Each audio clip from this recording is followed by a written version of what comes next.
वृंदावन बिहारी लाल की जय। पूज्यपाद श्री उड़िया बाबा जी के उपदेश ज्ञान खंड चल रहा है और आज है विरक्त के लिए प्रश्न। महाराज जी, त्यागी कौन है?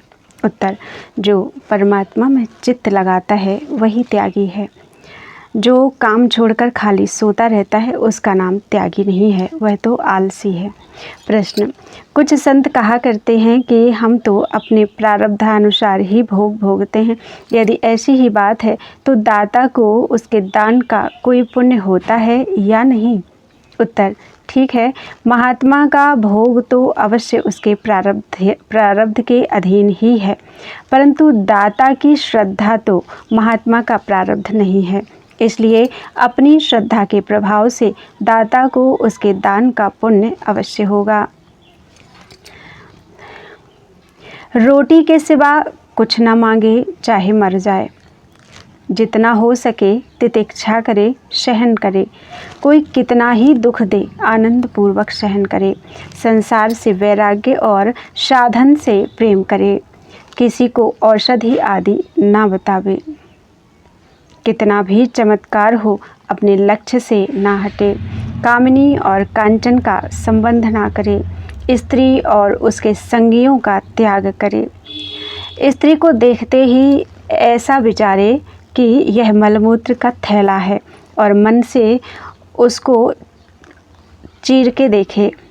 ऐसा करने से काम विकार नहीं होगा। ऐसा ही स्त्री पुरुष के लिए समझे। किसी प्रकार का नशा ना करे। व्यर्थ प्रलाप का सर्वथा त्याग करे। सारा संसार तुम्हें मोहने को तैयार है, तुमको संसार से युद्ध करना है। संसार एक ओर है और तुम दूसरी ओर। साधन से 1 मिनट खाली रहना पाप है। तुम्हारा चित्त जितना भगवान में लगेगा उतनी ही तुम्हारी शक्ति बढ़ेगी। संसार चिंतन से तुम जितने ही उपराम होगे, संसार तुमसे उतना ही अधिक प्रेम करेगा। जब भगवान से पूर्ण प्रेम होगा तो संसार तुम्हारे अधीन हो जाएगा। विरक्त साधु को ना तो भिक्षा की चिंता करनी चाहिए और ना संकल्प करके किसी खास के दरवाजे पर ही जाना चाहिए। स्वाभाविक रूप से जहाँ कहीं भी रोटी मिले ले लेनी चाहिए। तत्वदर्शी साधु चारों वर्णों के यहाँ से रोटी ले सकता है, किंतु अछूतों के यहाँ से उसे रोटी नहीं लेनी चाहिए। अछूत तो वे ही हैं जिनका जीवन व्यभिचार में बीतता है। भोगरत प्राणी ही अछूत हैं। उनके स्पर्श मात्र से अपवित्रता का संचार हो जाता है। उनसे बचकर रहना चाहिए। भिक्षान्न सोमपान के समान है, अमृत है। इसके बराबर शुद्ध कोई अन्न नहीं है। साधु को सदैव भिक्षा करनी चाहिए। आजकल के साधु रेल में यात्रा करते हैं, यह मुझे पसंद नहीं। उन्हें पैदल भ्रमण करना चाहिए। पैदल भ्रमण में बड़े बड़े अनुभव होते हैं। वैराग्य का पता तो पैदल घूमने से ही चलता है। उस समय सुख दुख का पूरा पूरा अनुभव हो जाता है। रुपया पैसा लेने से साधु का तप क्षीण हो जाता है, उसके तप का नाश हो जाता है। यदि रुपये पैसे की ही इच्छा है तो गृहस्थाश्रम में ही क्यों न रहा। कोई जीविकोपयोगी कार्य क्यों नहीं कर लेता। किसी कवि ने कहा है, माया मंदिर स्त्री धरती और व्यवहार, ये संतन को तब मिले कोपे जब करतार। जब भगवान का कोप होता है तभी साधु को ये वस्तुएं मिलती हैं। यदि उनकी कृपा हो तो साधक को ये वस्तुएं कदापि नहीं मिलेंगी। यदि मिले तो समझो कोई अपराध हो गया है। भिक्षा मांगकर खाने की ज़रूरत ही इसलिए है कि जिसमें पैसे की आवश्यकता ना पड़े। एक बार महात्मा श्रीधर आश्रम जी तथा और 10-12 साधु घूम रहे थे। एक गांव के पास जाकर ठहर गए, किंतु उस दिन किसी को भिक्षा नहीं मिली। सबने कहा कि आज जो भिक्षा नहीं मिली इसमें कुछ कारण अवश्य है। तब खोजने पर मालूम हुआ कि एक साधु के पास 11-12 रुपए हैं। सबने उससे कहा, भैया तुम यहाँ से जाओ। साधु के 3 लक्षण बहुत अच्छे लगते हैं। जीवन भर कामिनी का किसी प्रकार का संग ना करे। नंबर 2, कभी कांचन स्वीकार ना करें तथा रेल के लिए, खाने के लिए और वस्त्रों के लिए भी पैसा ना ले। जिसे धन और स्त्री के आकार से भी डर लगता है, यही विरक्त है। जिस प्रकार सर्प को देखकर ही डर लगता है, उसी प्रकार जिसे विषयी मनुष्य को देखकर डर लगने लगे, वही विरक्त है। तथा जिसे अपनी पूजा और भोजनों के थाल नरक से मालूम हो, वही विरक्त है। प्राचीन काल में महात्मा लोग सदैव गंगा के किनारे किनारे विचरा करते थे, स्थायी रूप से कहीं भी नहीं रहते थे। दत्तात्रेय जी जहाँ कहीं भी जाते थे, वहीं भीड़ हो जाती थी, अतः कभी कभी वे अज्ञात स्थान में भी चले जाते थे। उस समय 6-6 मास तक पता नहीं लगता था। निरंतर भ्रमण करते रहने से किसी देश का प्रभाव नहीं पड़ता, बड़े बड़े अनुभव होते हैं। विरक्त की चेष्टा उसकी असलियत को बता देती है, विरक्ति छिपी नहीं रहती। एक वैभव संपन्न मुसलमान जमींदार था। काल की प्रेरणा से वह गरीब हो गया, गरीबों में वह फकीर हो गया। वह रात्रि के समय नियम पूर्वक भीख मांगने के लिए बस्ती में जाता था। एक दिन वह अंधेरे में गिर गया। दूसरे दिन से उसने एक नौकर रख लिया। नौकर का काम था फकीर के सामने दीपक दिखाना। फकीर होने पर भी उसके अमीरी के संस्कार नहीं गए थे। इसी प्रकार यह आत्मा अनादिकाल से महान ऐश्वर्य का भोगता रहा है। यही कारण है जब तक यह इस महान ऐश्वर्य भगवत की प्राप्ति नहीं कर लेता, तब तक असंतोषी बना रहेगा। असंतोष की निवृत्ति जगत की किसी भी वस्तु से होनी संभव नहीं है। जिसके मन में किसी प्रकार की वासना या कामना नहीं है, वह अनिकेती है। घर बनाकर रहने का अर्थ है भोग की सामग्रियों का संचय करके उन्हें भोगना। गीता में जो अनिकेत शब्द आया है, वह ममता और कामना रहित होने के ही संबंध में है। भगवान के कहने का मतलब यह है कि किसी प्रकार ममता और कामना को मन में स्थान मत दो। अनिकेती होने में जो आनंद है, उसका वर्णन नहीं हो सकता। भगवान की कृपा के बिना कोई अनिकेती नहीं हो सकता। नित्य प्रति की प्रार्थना में भगवान से यही याचना करनी चाहिए कि प्रभु अनिकेती बना। स्त्री वर्ग से घृणा करने की आवश्यकता नहीं है, किंतु उनसे बचकर रहने में ही कल्याण है। परिपक्व साधना में भी स्त्री स्मरण होना संभव है। उनके स्मरण मात्र से ही दोष हो जाना संभव है।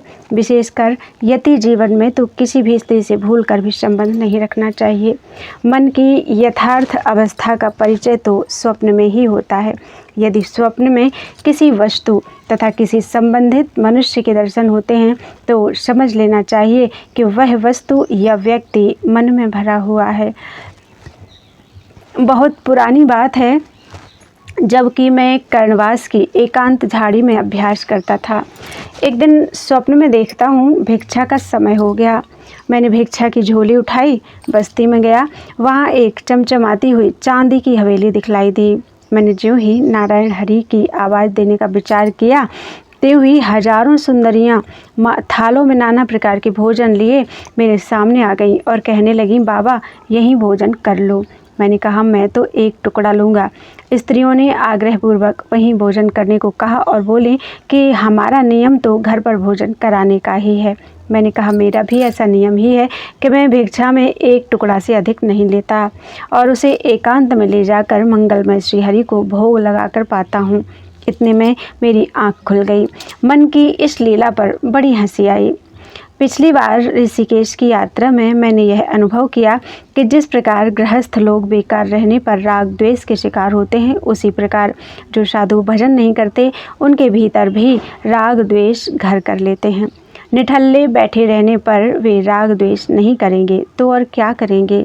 यह खेद की बात है कि आजकल के बहुत से साधु निंदा स्तुति में ही लगे रहते हैं, जिनमें उनकी बड़ी हानि है। यदि वे अपना काम अर्थात भजन करते रहें, तो उन्हें निंदा स्तुति के लिए अवकाश ही कहाँ मिलेगा। हमारे शास्त्रों में लिखा है कि बगीचे के फूल पत्तों को भी व्यर्थ नहीं तोड़ना चाहिए। साधु को तो इसका विशेष ध्यान रखना चाहिए। कहा भी है, साधु ऐसा चाहिए, दुखे दुखावे नाही, फूल पात तोड़े नहीं, रहे बगीचे माही। जो लोग इस संसार में सुख मानते हैं, उन्हें परमार्थ पथ में पैर रखने का कोई अधिकार नहीं। मुमुक्षु का लक्षण तो यही है कि राग उसके हृदय से हट जाता है। जो यह जानता है कि कल हमें यहाँ से जाना है, वही सुखी रहता है। वह शारीरिक सुख दुख की कोई परवाह नहीं करता। इस शरीर को तो उसे छोड़ना ही है, अतः शरीर से उसे राग नहीं होता तथा स्त्री पुत्र आदि को भी उसे यही छोड़ना है, इसलिए उनकी चिंता भी उसे क्यों हो। साधारणतया जब तक कुछ नहीं मिलता तभी तक त्याग रहता है, मिलने पर त्यागना तो बड़ा ही कठिन काम है। कई साधु ऐसे देखे गए हैं कि पहले तो वे बड़े ही विरक्त थे, किंतु फिर जब मारवाड़ी लोग कुएं या धर्मशाला के लिए उन्हें रुपया देने लगे तो उनका सारा त्याग जाता रहा। फिर तो वे ईंट और चूना की खेपों को गिनने में ही लग गए। साधु यदि पैसा अपने पास रखेगा तो वह पतित से भी पतित हो जाएगा। अब तो मैं सब साधुओं से मिलता हूँ, परंतु पहले मुझे एक संत ने कहा था कि पैसे वाले साधुओं का संग ना करना। मुझे एक अत्यंत तेजस्वी और वृद्ध महात्मा ने बतलाया कि साधु के लिए दया बहुत दुखदायी है। उसे दया की माया से बचना चाहिए, यह उसे अनेक प्रकार के प्रपंच में फंसा देती है। लोग तो कहते हैं कि दया विनु संत कसाई, परंतु यह बात ठीक होने पर भी कहीं अत्यंत विपरीत हो जाती है। जैसे संख्या कहीं कहीं औषधि होने पर भी अन्यत्र मारने वाला ही सिद्ध होता है।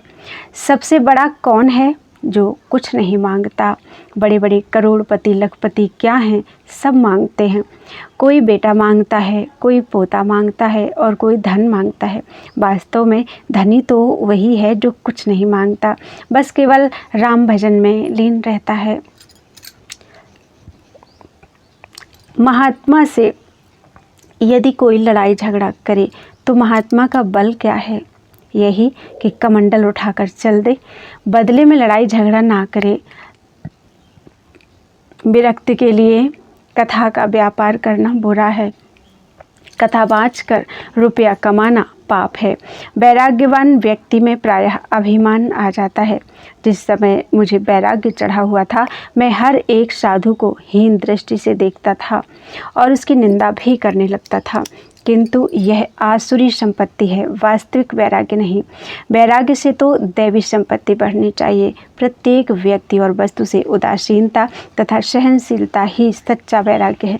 यदि तुम्हें कोई मारता या गाली देता है तो तुम्हें सहन करना चाहिए और उसे अज्ञानी समझकर उसके प्रति दया का भाव रखना चाहिए। यही सच्चा वैराग्य है। विरक्त साधु को 3 बातों का अवश्य ध्यान रखना चाहिए। नंबर 1, विद्याभिमानी पंडितों के साथ ना रहे। नंबर 2, गौशाला, पाठशाला, मंदिर अथवा स्नानधारी साधुओं के साथ ना रहे। स्थानधारी, इन स्थानों में रहने से विरक्त के मन में भी काम करने की प्रवृत्ति जागृत होगी। नंबर 3, अंगुली निर्दिष्ट होकर ना रहे, अर्थात किसी एक स्थान का या व्यक्ति का होकर ना रहे। ऐसा होने पर उस व्यक्ति या स्थान से राग हो जाता है तथा उसे कथा या अनुष्ठान कराकर प्राप्ति कराने की इच्छा होती है। यह दया का बंधन वैराग्य का मुख्य विघ्न है। साधु को फलाहारी, लगन त्यागी, दुग्धाहारी, लवण त्यागी अर्थात नमक त्यागी, दुग्धाहारी या मौनी होकर नहीं रहना चाहिए। इससे व्यर्थ अभिमान हो जाता है और इस प्रकार का अभिमान वैराग्य को स्वाहा कर देता है। प्रत्येक साधु में 7 बातें अवश्य होनी चाहिए। आसन की स्थिरता, ध्यान, समाधि, सहनशीलता, एकांतवास, निरीक्षा, क्षमता। विरक्त को विरक्तों का ही संग करना चाहिए। एक सी स्थिति वालों के संग से ही लाभ हो सकता है। कैसा ही वैराग्यवान हो, वह यदि कर्मकांडी या प्रवृत्ति परायण का संग करेगा तो उसका वैराग्य स्वाहा हो जाएगा। जो नया विरक्त हो उसे इन नियमों का अवश्य पालन करना चाहिए। किसी को कदापि उपदेश ना करो, यदि करो तो पूर्ण अधिकारी देखकर ही करो। साधु होने के पीछे अपनी जन्मभूमि में मत जाओ। जन्मभूमि से दूर रहो, उसके समीप मत रहो। झोपड़ी या कुटी बनाकर मत रहो, भले ही फिर घर लौट जाओ। किसी स्थानधारी साधु के स्थान में भी मत रहो। संपूर्ण प्रपंच में दोष बुद्धि होना, यहाँ तक कि भक्ति और भगवान से भी वैराग्य हो जाना, यही जिज्ञासु का लक्षण है। जैसे घर, स्त्री, बच्चे और धन सभी से वैराग्य हो जाता है, वही जिज्ञासु है। सन्यासी यदि मिट्टी खोदता है, लकड़ी काटता है अथवा भोजन बनाता दिख जाए तो सचैल अर्थात कपड़ों सहित स्नान करना चाहिए, तभी देखने वाला पाप से मुक्त हो सकता है।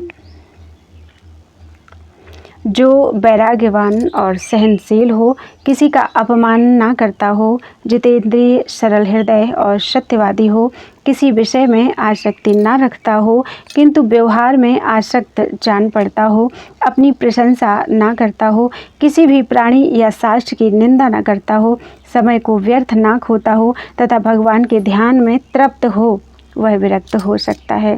बोलो वृंदावन बिहारी लाल की जय। त्वदीयं वस्तु गोविंद तुभ्यमेव समर्पये, तेन त्वदङ्घ्रि कमले रतिं मे यच्छ शाश्वतीम्।